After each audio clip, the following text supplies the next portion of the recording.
Hello everybody, it's me Nate, aka Devil Dog. I want to thank each and every one of you for watching this video. This is going to be my review for Crash Bandicoot 4, It's About Time. Before I get started, I want to personally say thank you for each and every one of you that are helping me out with my new channel. Hopefully I'll be able to save my old one. Make sure to hit the bell icon to stay updated when I release any new videos. Hit the subscribe button, it helps this channel out immensely. Tell your friends and family.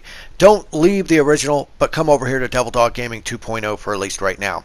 Now, as for Crash Bandicoot 4, It's About Time, it was developed by Toys for Bob. You remember them. They did the fantastic remaster of the Spyro the Dragon trilogy. They did outsource some of the other levels, I noticed, once again, like they did in Spyro. But nonetheless, this was developed by Toys for Bob and published by Activision, and was released on October 2nd of 2020 for the PlayStation 4 and the Xbox One. This is technically the 8th installment in the Crash Bandicoot series, but if you go by chronological order, it is the 4th, and it follows right after the 3rd one that Naughty Dog made. Now, as for the basic plot, it follows Crash and company on a massive quest as they go around trying to stop Neo Cortex and his buddies from gathering all of the quantum masks to where they are not able to take over and rule the multiverse. Now, the key thing about this game, hands down, is it does feel and play like a classic Crash Bandicoot game, but with a modern, fresh take on it, including the fact that there are 5 playable characters in this game.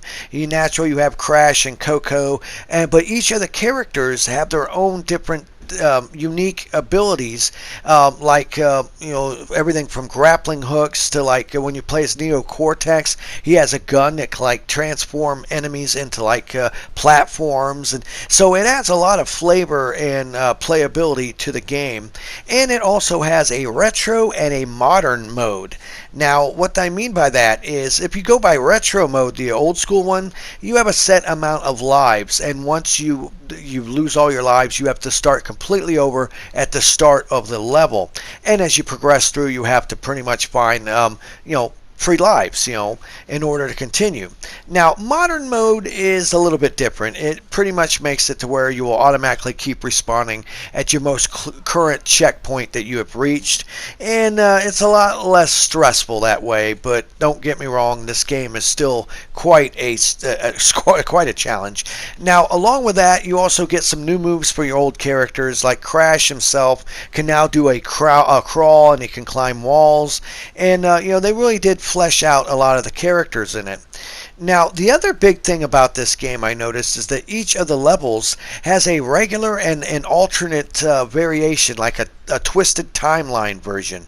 So each level has a regular and a remixed version, if you really think about it.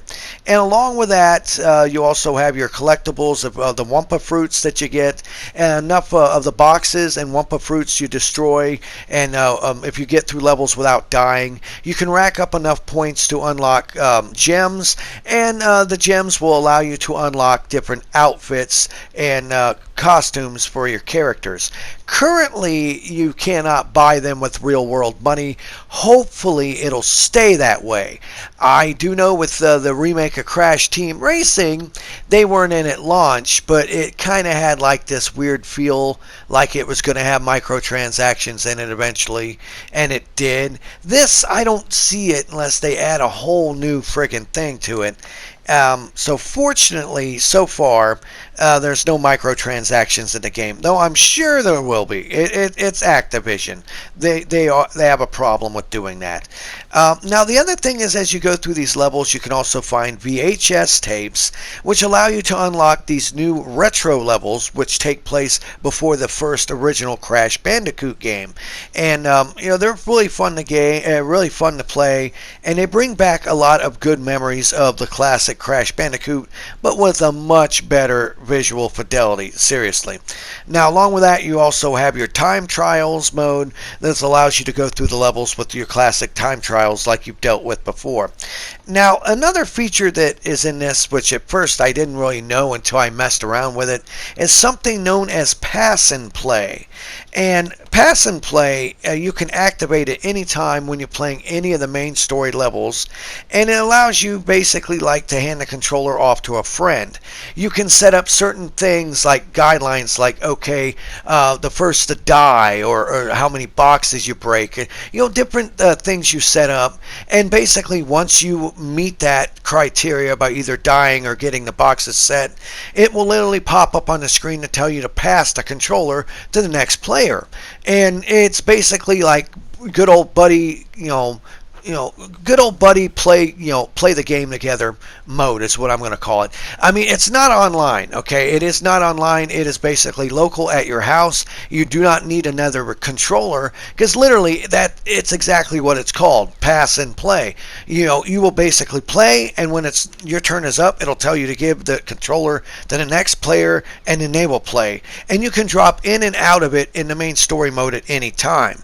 But you can also go into the main menu, and there's something known as Bandicoot Battle, and it's the same as pass and play, but you're allowed to pick any of the levels and set your parameters and play with up to 4 different people. Once again, this is strictly only at couch play is what I'm going to call it as well. It's not online. It's strictly at your house or wherever you're at. When you die, you literally pass the controller on. Now, as for the gameplay with this game, it is the classic Crash Bandicoot style gameplay. The fidelity of this game is phenomenal. Honestly, I am playing it on a Pro. It's super buttery smooth and stays like at 60 frames a second. The resolution is fantastic. The graphics are great in this. The music, I think, is good, but I don't think the music's quite as good as some of the original games. I mean, that's just a minor nitpick. It's still good music. It's still good Crash Bandicoot music. It just seems a little on the light side. I don't know how to say that, but to me, it just seems a little like the music would have been better considering how much everything else is. And like I said, along with this, since it's about time, you get certain mechanics that involve those masks that I talked about earlier that give you certain abilities for certain sections of the levels to get through. Some will help you like slow down time, rewind time, morph things in the background, morph things around you, and you combine that along with playing with different characters that you switch through on certain levels, and it does add a nice amount of variety to the game, but still staying true to the original Crash Bandicoot gameplay. Now, as for overall size of this game, it is only about, give or take, around 8 hours long for the main story missions, which consist of 43 main levels.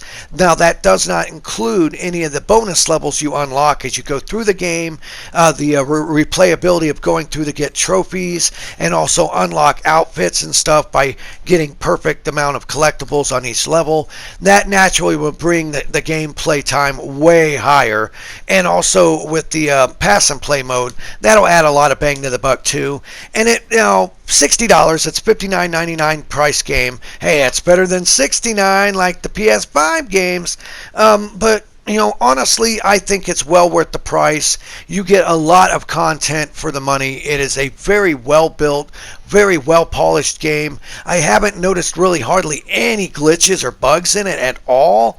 And I love the art style. I love the animation. And, all in all, I find this to be a fantastic game. And Toys for Bob really knows how to make these games good. They are knocking it out of the park when it comes to making these games. The only thing I will have to warn you about is it does come with a rather hefty day one patch and a rather long install. It took well over a half hour just to install it, and probably took about another 5 to 10 minutes for the patch. So while it's not a super long one like some games can be, it still in the end will take a little bit of time before you can actually boot up and play this game.